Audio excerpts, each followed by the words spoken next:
ملګرو په دې ویډیو کې به د مانځه سبق په حواله سره نن التحیات ویو د دې نمخ کې ویډیو شوی و اول نمونږه سبق شروع کړو تر سجدې پورې مونږه سبق را رسولو نو نن به ان شاء الله التحیات ویو او تر اخره پورې به سبق رسول شي وقوتا کېک دی بسم الله الرحمن الرحیم التحیات لله والصلوات والطیبات د دریم ټکی دغه کې دی خې والطیبات اکثر دل خلک غلطی سکی وی التحیات لله والصلوات والطیبات السلام علیک والطیبات السلام علیک د تجوید خلاف د غوړخه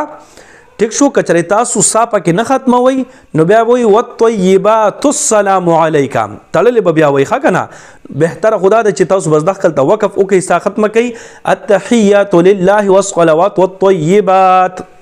دلته سا ختم کوي بیا وی السلام علیک ایها النبی ټیک شو دغه طریقه بهتره ده صحیح شو کنه وګورئ د بیا کې دی التحیات لله والصلوات والطیبات السلام عليك أيها النبي ورحمة الله وبركاته السلام علينا وعلى عباد الله الصالحين أشهد أن لا إله إلا الله وأشهد أن محمدا عبده ورسوله اللهم صل على محمد وعلى آل محمد كما صليت على إبراهيم وعلى آل إبراهيم إنك حميد مجيد اللهم بارك على محمد وعلى آل محمد كما باركت على إبراهيم وعلى آل إبراهيم إنك حميد مجيد اللهم ربنا آتنا في الدنيا حسنة وفي الآخرة حسنة وقنا عذاب النار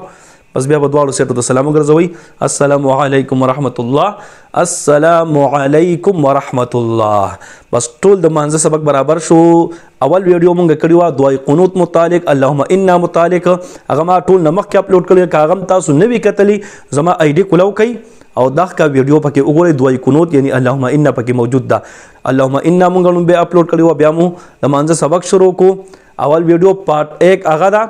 او دا دویم نمبر پارت دی دا چې تاسو کوم ویډیو ګورئ ټیک شو دا درې واړه ویډیوګانې چې تاسو وګورئ کنه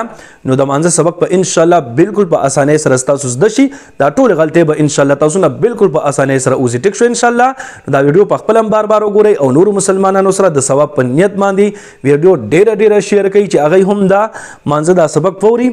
د ځان نه غلطۍ وباسي او تاسو ته دعاګانې کوي الله رب العزت مخشاله باد ساته دعاګانې کوي دعاګانې وکړو الله پامان